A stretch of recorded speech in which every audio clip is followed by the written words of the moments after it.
స్వచ్ఛమైన నాణ్యమైన గౌదర్పార్ పూజా ఉత్పత్తులు www.gaudarpar.com ద్వారా ఆన్లైన్ లో ఆర్డర్ చేయండి. మీ ఇంటిని దేవాలయంగా మార్చుకోండి. ఆర్జేకర్ హాస్పిటల్ అండ్ కాలేజ్ ఏదైతే ఉందో అక్కడ ఉన్నాము. అండ్ నేను చాలా సేపటి నుంచి ఇక్కడ వెయిట్ చేస్తున్నా. బికాస్ ఏంది అని అంటే పొద్దున 6 గంటల నుంచి సాయంత్రం 6 గంటల దాకా బీజేపీ వాళ్ళ బంద్ ఏదైతే ఉంటేనో అది నడిచింది. దాని తర్వాత ఆ group of students and employees ఇక్కడ ఎవరైతే వర్క్ చేసే వాళ్ళు ఉన్నారో వీళ్ళందరూ కూడా వచ్చి ఒక ప్రెస్ మీట్ కోసం ఇక్కడికి వస్తారు అని చెప్పేసి చాలా ప్రెస్, ఇక్కడ లోకల్ ప్రెస్ వాళ్ళు వీళ్ళందరూ కూడా ఇక్కడికి వచ్చి వెయిట్ చేయడం జరిగింది కొన్ని గంటలుగా. సో కొన్ని గంటల తర్వాత వాళ్ళు వచ్చి కొన్ని విషయాలు రివీల్ చేయడం జరిగింది. అంటే కొన్ని విషయాలు వాళ్ళు ఏం ప్రొటెస్ట్ చేస్తున్నారు ఏంది ఇదంతా మాట్లాడారు. సో ఆ గ్రూప్ లో నుంచి ఒక ప్రొటెస్టర్ ని నేను పక్కకు తీసుకొచ్చి మాట్లాడుతున్నా. సో ఆయన దగ్గర నుంచి మనం కొంచెం ఇన్ఫర్మేషన్ తీసుకుందాం. సార్ నమస్కారం. आपका नाम? डॉक्टर अशफाकुल्ला नैया. I am the third year post graduate trainee in department of ENT RG Kar medical college. Okay. So you people are protesting since 20 days, right? तो मेरे को ये पूछना है कि आप यहाँ पे जब ये इंसिडेंट हुआ था तो तब आपका एविडेंस कुछ है? बोले तो आप कुछ आँख से देखा है क्या हुआ था, कैसा था?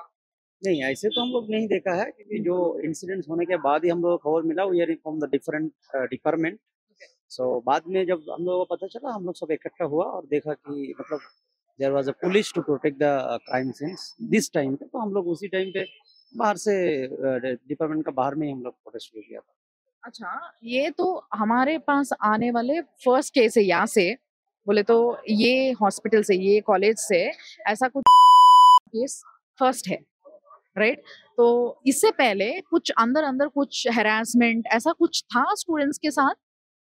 देखो मेरे हिसाब से तो ये पहला केस सिर्फ आरजीकर का नहीं है, पूरा इंडिया का ये पहला केस होगा जिसमें एक ऑन ड्यूटी डॉक्टर जो है. ये तो not for the case of RG Kar, it is for the whole India. मेरे को नहीं लगता है ऐसे केस कहीं पे हुआ.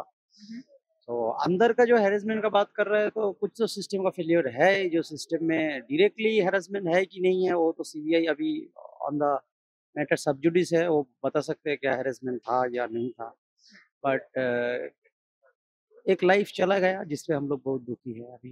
That's the सर मेरे को एक प्रश्न है, पहले से मेरे को ये डाउट है कि आप लोग 20 दिन से प्रोटेस्ट कर रहे हैं. तो हमने मीडिया में एक दिन ममता बनर्जी सीएम का भी प्रोटेस्ट आपके साथ हो रहा था, उन्हें भी आपके साथ पैदल चला था ये रास्ते पे, राइट?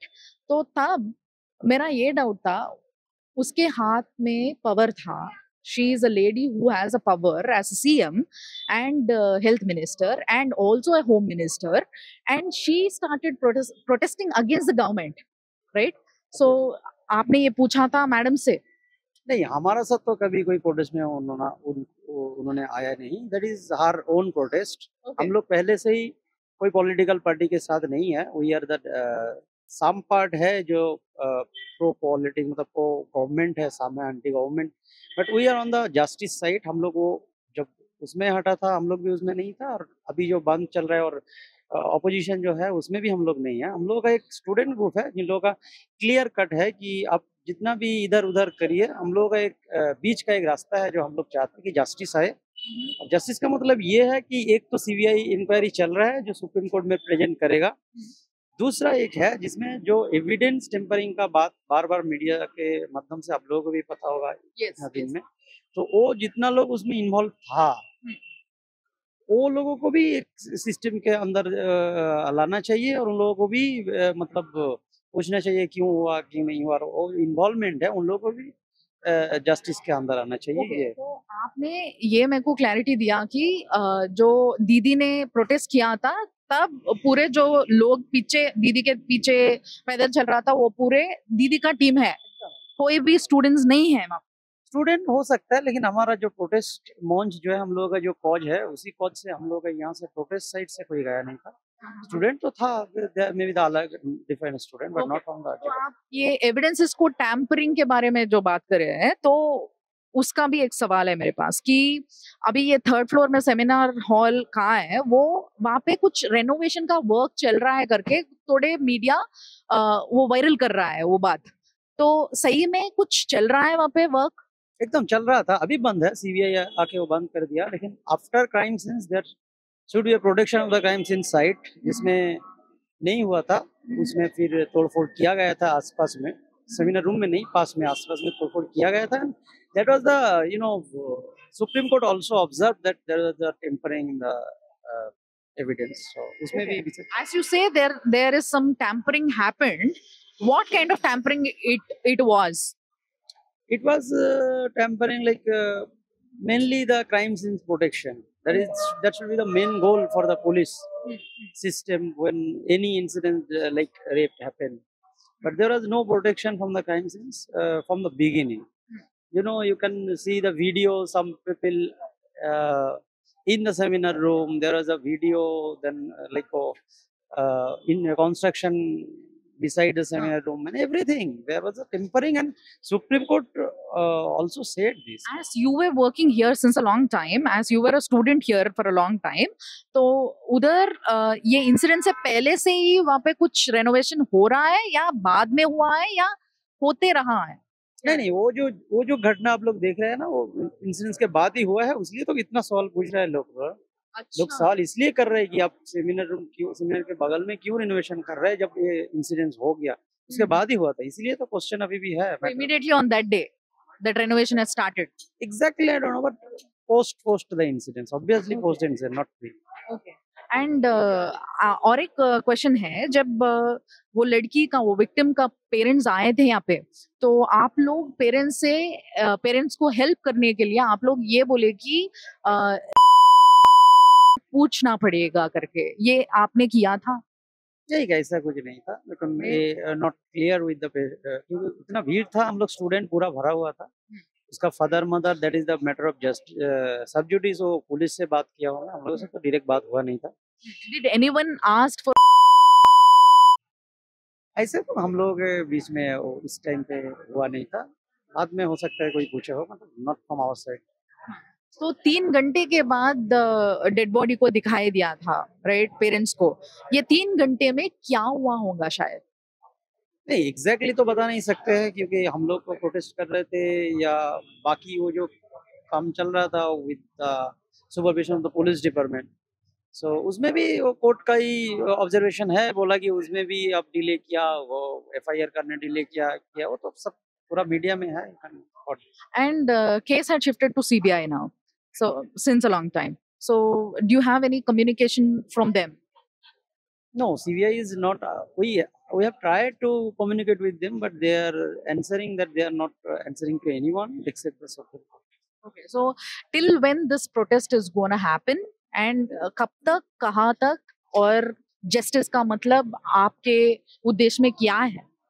देखिए, there is the meaning justice का. हमारा जो मीनिंग है, दो तरह से आप सोच सकते हैं. एक तो है, मैं पहले ही बता दिया, एक तो सुप्रीम कोर्ट के ऑब्जर्वेशन में आपका सीबीआई का हैंड ओवर जितने इन्वेस्टिगेशन करेगा उसका विचार होगा. दूसरा जो है हमारा पॉइंट ऑफ व्यू से जस्टिस, वो भी एक साइड है जिसमें आप जितना लोग टेम्परिंग किया, जितना लोग ये चीज को दबाने का कोशिश किया, उन लोगों को भी सामने लाया जाए.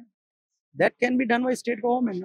सुप्रीम कोर्ट तो अपना काम कर ही रहा है, उसमें हम लोग कोई अलग से कोई बात नहीं है. सुप्रीम कोर्ट जो कर रहा है करना. तो बाकी जो वो एविडेंस टेम्परिंग वाला जो चीज़ है, और आपको पता होगा कि 14 अगस्त यहाँ पे भी हमला भी हुआ था उसके 2-3-4 दिन बाद. तो उसमें भी जितना लोग इन्वॉल्व है उन लोगों को भी सामने लाया जाए, और बाकी जो भी कल्प्रिट है, मतलब इंटरलिंक्ड है, उन लोगों को सामने लाया जाए. ये तो भी जस्टिस का एक साइड होगा ना. विचार होगा, जितना टाइम लगेगा वो तो लगता रहेगा, वो कोर्ट का सिस्टम में लगेगा. इमीडिएट जस्टिस तो कुछ मिलना चाहिए, जिसमें हम लोग के धरना कर रहे हैं. और बाकी कुछ छोटा मोटा डिमांड हम लोग का है कि ये जो चीज हुआ है फ्यूचर में ऐसे ना हो, उसके लिए कुछ तो प्रोटेक्शन सिस्टम आना चाहिए. And then we will go for the safety, no duty. एकदम, that's the motto of. So the final thing is, आज Mamata Banerjee, the CM of the state, had come out and she said that अभी ये जो issue है इसको बाजू रखेंगे और सामने निकलेंगे, क्योंकि माता का पूजा का समय हो गया है, राइट. सो दसरा आने वाले हैं, तो यहाँ पे माता का पूजा बहुत वैभव से करते हैं. तो ये सेंटेंस मैडम ने किया था, तो इसके ऊपर आपका रिएक्शन क्या? नहीं, इन्वायरमेंट तो माता का यहाँ पे पूजा होता है, सब लोग करते हैं, हम लोग भी उसमें बहुत इंजॉय करते हैं. लेकिन इस साल तो मेरे को नहीं लग रहा है मूड अलग है, क्योंकि माता ये भी हमारा बहन जो थी, ये भी एक माता की तरह ही थी तिलोत्तमा. तो बहुत सारा जगह पे अभी भी मूड ऐसे ही है कि पहले आप जस्टिस दीजिए, फिर तो पूजा तो हम करते ही रहेंगे, वो तो होते रहेगा, उससे कोई जस्टिस तो So what you say to CM as a protester, as a student? no, I want to say our CM madam that she should look into the matter with full of kinds. क्यों ये हो रहा है, क्यों इतना treatment का जो बोल रहे हैं कि दिक्कत हो रहा है, ये हो रहा है, they should come out and say like what is the main problem, कौन सा प्रॉब्लम है जिसके रिजल्ट में ये हुआ है। तो पूरा सिस्टम को अलग से देखे as a health minister also, as a home minister, health minister, chief minister. So she should look into the matter और काइंडली देखना चाहिए। ऐसे पॉलिटिक्स तो होते रहेगा, this is should not be the boundary with the politics, should be on the politics. इसमें थोड़ा तो देखना चाहिए। Thank you sir, thank you so much for the information. Thank you. So చూసారు కదా, ఇంతసేపు ఈయన ఇచ్చిన ఇన్ఫర్మేషన్ ప్రకారం ఏంది అని అంటే, ఒకటి ఇక్కడ రెనోవేషన్ వర్క్ ఏదైతే ఇప్పుడు మన తెలుగు మీడియాలో కావచ్చు, లేకపోతే కొన్ని హిందీ మీడియాలో కావచ్చు, జనాలు ఏదైతే వైరల్ చేస్తున్నారో వార్తని, అంటే ఏదైతే రెనోవేషన్ వర్క్ జరుగుతుందో ఆ రెనోవేషన్ వర్క్ ఎందుకు ఆపలేదు, అసలు ఎప్పటి నుంచి జరుగుతుంది అనేది ఒక ఇన్ఫర్మేషన్ ఎవరికి లేకుండే. అయితే మొట్టమొదటిసారి నేను ఇక్కడ అడిగినప్పుడు వీళ్ళు నాకు డైరెక్ట్ గా చెప్తున్న విషయం ఏంది అని అంటే, ఇక్కడ వర్క్ చేస్తున్న పిల్లలే, ఇక్కడ చదువుకున్న పిల్లలే కాబట్టి ఈ ఇష్యూ జరగనంత వరకు, ఈ అఘాయిత్యం జరగనంత వరకు అక్కడ ఏ రెనోవేషన్ జరుగుతలేకుండే. బట్ ఒక్కసారి ఎప్పుడైతే ఈ ఇష్యూ అయ్యిందో దాని తర్వాత ఇమీడియట్ గా, అంటే పోస్ట్ ఇష్యూ అక్కడ రెనోవేషన్ స్టార్ట్ చేసిరంట. సో ఆ రెనోవేషన్ స్టార్ట్ చేయడం కూడా ట్యాంపరింగ్ లో భాగమే అనే విషయాన్ని ఆయన స్పష్టంగా చెప్పారు ఒకటి. అండ్ ఇంకొకటి ఏంది అని అంటే, మమతా బెనర్జీ గారు ఆవిడ దీది ఎప్పుడైతే రోడ్ పైన ప్రొటెస్ట్ చేసుకుంటా నడిచిందో అప్పుడు ఆమె కూడా ప్రొటెస్ట్ చేస్తుంది ఏంది, బీయింగ్ అ గవర్నమెంట్ లేడీ, అంటే గవర్నమెంట్ ఆమె చేతుండగా ఆమె కూడా ప్రొటెస్ట్ చేస్తుంది ఏంది అనే డౌట్ దేశం మొత్తానికి వచ్చింది. సో ఈ డౌట్ వచ్చినప్పుడు ఆబ్వియస్లీ ఆ పక్కన నడిచేటోళ్ళకి కూడా ఈ డౌట్ వచ్చి వాళ్ళు అడుగుతారు కదా. సో ఈ ప్రశ్న నాకుండే, ఆ ప్రశ్న నేను ఆయనను అడగడం జరిగింది. మరి పక్కన ఉన్న వాళ్ళు ఎవరు ఆమెను అడగలేదా, సీఎం మేడం ని అడగలేదా, ఎందుకు మీరు కూడా ప్రొటెస్ట్ చేస్తారు, మీ చేతిలో పవర్ ఉంది, మీరే కదా యాక్షన్ తీసుకోవాల్సింది అని అడగలేదా అంటే, నిజానికి చెప్పాలంటే ఆ వెనకాల నడిచిన వాళ్ళంతా కూడా ఆమె మనుషులే, స్టూడెంట్స్ ఎవరు లేరు. ఒకవేళ ఉన్నా కూడా ఆమె పార్టీకి సంబంధించిన స్టూడెంట్స్ అయ్యుండొచ్చు అన్న విషయాన్ని అయితే చెప్పారు. అంటే వీళ్ళు మాత్రం కాదట, అంటే మేము మాత్రం లేము దాంట్లో, మాకు అసలు ఆ గ్రూప్ తోని సంబంధం లేదు, అది టిఎంసీ గ్రూప్ అయి ఉండొచ్చు అన్న విషయాన్ని చాలా స్పష్టంగా చెప్పారు. అండ్ సిబిఐ తోని కమ్యూనికేట్ అవ్వడానికి ప్రయత్నిస్తే వాళ్ళు ఎటువంటి ఇన్ఫర్మేషన్ ఇయ్యలేదు. అండ్ వీళ్ళు రిక్వెస్ట్ చేయడం జరిగిందంట వాళ్ళని అత్యంత తొందరగా దీంట్లో ఎవరెవరు ఇన్వాల్వ్ ఉన్నారు, అసలు ఏమేమి ట్యాంపరింగ్ జరిగింది, ఇవన్నింటినీ రివీల్ చేయాల్సిందిగా వీళ్ళు కోరుకున్నారంట. సో వాటిపైన సిబిఐ ఇంకా వర్క్ చేస్తుంది. అండ్ అంతేకాకుండా ఇక్కడ ఇంతకు ముందు, అంటే దీనికన్నా ముందు, ఈ ఇన్సిడెంట్ కన్నా ముందు ఎప్పుడైనా ఇలాంటివి ఏమైనా జరిగినాయి అని చెప్పేసి అడిగినా నేను. అంటే ఇంటర్నల్ గా ఏమైనా హెరాస్మెంట్లు కానీ వేరే స్టూడెంట్స్ కి ఇలాంటివి ఏమైనా జరిగినాయి అని చెప్పేసి అడిగినుంటే నేను. సో అడిగితే he was not that clear. నిజంగా చెప్పాలంటే ఏం చెప్పినారంటే, అలాంటివి చిన్న చిన్నవి ఏవో ఇష్యూస్ అట్లాంటివి వస్తాయి కానీ ఇంత పెద్ద ఇష్యూ నాకు తెలిసి దేశంలోనే మొట్టమొదటిసారి అయినట్టుంది అన్న, అంటే ఒక డాక్టర్ పైన ఇలాంటి అఘాయిత్యం అయితే దేశవ్యాప్తంగా ఇదే మొట్టమొదటిసారి జరిగింది అని చెప్పేసి ఆ మాటని ముందుకు ఇచ్చేసేసారు అనమాట. బట్ వీళ్ళ ప్రొటెస్ట్ ఎప్పుడు వరకు అని అంటే, ఇమీడియట్ గా రావాల్సిన జస్టిస్ ఏదైతే ఉందో అది ఇప్పుడు వరకు అసలు ఒక డెసిషన్ తీసుకోలేదు. అసలు ఏం చేయబోతున్నారు అన్న విషయం ఏ ఒక్కరు కూడా బయటకు వచ్చి రివీల్ చేస్తలేరు.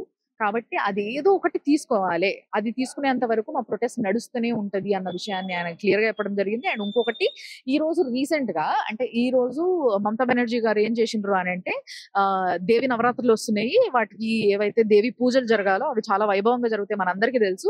దసరా అప్పుడు దేవి నవరాత్రుల పూజలకి పెట్టింది పేరు వెస్ట్ బెంగాల్. కాబట్టి ఇక్కడ ఆ పూజల పైన కాన్సన్ట్రేట్ చేద్దాం, ఈ ఇష్యూని పక్కకు పెడదాం అని చెప్పేసి ఇండైరెక్ట్ గా ఆవిడ ఈ విషయాన్ని మీడియా ముందుకు వచ్చి మాట్లాడడం జరిగింది. దీన్ని ఎట్లా చూస్తారు మీరు అని నేను ఆమెను అడిగినప్పుడు, that is not a right thing. ఆమె నిజంగా చెప్పాలంటే దీని గురించి మాట్లాడలేదు, దీనిపైన ఏదో ఒక యాక్షన్ తీసుకోవాలి, ఏ విధమైన యాక్షన్ తీసుకోబోతున్నారో కూడా బయటికి చెప్పాలి అని చెప్పేసి వాళ్ళు రిక్వెస్ట్ చేయడం జరిగింది. సో ఇప్పుడు వరకు వాళ్ళు చెప్పిన ముచ్చట్లు ఇవి. మేము ఇక్కడికి వచ్చినప్పుడు ప్రిన్సిపల్ గురించి, ముఖ్యంగా సందీప్ ఘోష్ అనే ప్రిన్సిపల్ గురించి చాలా విషయాలు వినిపిస్తా ఉన్నాయి మన మీడియాలో. కాబట్టి మీరు చూస్తూనే ఉండండి సుమన్ టీవీ లైవ్, కోల్కతా నుంచి నేను ఇస్తూనే ఉంటా.